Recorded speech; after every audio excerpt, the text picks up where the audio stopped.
नमस्ते, प्रणाम दोस्तों। नमस्कार दोस्तों। अपने चंदा देहाती लोकगीत चैनल पर आप सभी का बहुत बहुत स्वागत करते हैं दोस्तों। बहुत बहुत धन्यवाद। चला थे बहुत ही प्यारा आप लोगन के ननद भाभी का नोक झोंक सोहर गीत सुनावे, तो आप लोग जरूर सुनिए और जैसन लागी तो कमेंट में जरूर बताइए। आप बहुत सुंदर गीत बा, तो लाइक शेयर आप लोग जरूर करिए। अगर आप लोग नए हैं सब्सक्राइब फटाफट कर लीजिए दोस्तों। अपने चंदा देहाती लोकगीत के आगे में बढ़ावल जाए।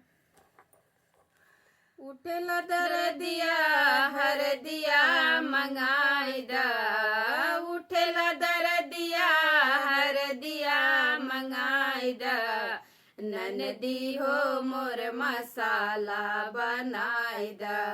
ननदी हो मोर मसाला बनाई दा, उठेला दरदिया हर दिया मंगाई दा, उठेला दरदिया हर दिया मंगाई दा, ननदी हो मोर मसाला बनाई दा, ननदी हो मोर मसाला बनाई दा, का देबू नेग भौजी पहिले बताई दा, का देबू नेग भौजी पहिले बताई दा, मिले वाला नेग भौजी हमके देखाई दा, मिले वाला नेग भौजी हमके देखाई दा, नाही त अपने बहिन के बोलाइला, नाही त अपने बहिन के बोलाइला, भौजी हो खुद मसाला बनाइला, भौजी हो खुद मसाला बनाइला, भौजी हो खुद मसाला बनाइला, उठेला दरदिया हर दिया मंगाई दा,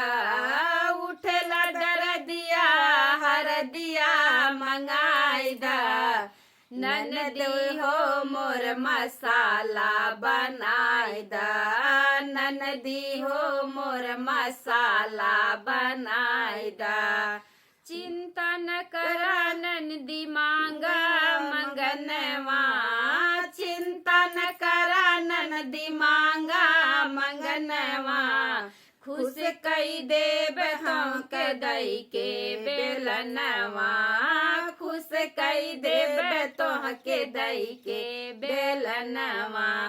सहलो न जाए कमरिया दबाई दा, सहलो न जाए कमरिया दबाई दा, ननदी हो मोर मसाला बनाई दा, ननदी हो मोर मसाला बनाई दा, ननदी हो मोर मसाला बनाई दा, भैया दरदिया हर दिया मंगाई दा, उठला दरदिया हर दिया मंगाई दा, ननदी हो मोर मसाला बनाई दा, ननदी हो मोर मसाला बनाई दा, भैया तोहार दिहे रहीन का बेलनवा, भैया तोहार का दिहे रहीन बेलनवा, पहिले पठौनी जब अइलू गवनवा, पहिले पठौनी जब अइलू गवनवा, बेलनायो बैगन अपने बहिनी के धराई दा, बेलनायो बैगन अपने बहिनी के धराई दा, भौजी हो खुद मसाला बनाइला, भौजी हो खुद मसाला बनाइला, भौजी हो खुद मसाला बनाइला, उठला दरदिया हर दिया मंगाई दा, उठला दरदिया हर दिया मंगाई दा, ननदी हो मोर मसाला बनाई दा, ननदी हो मोर मसाला बनाई दा।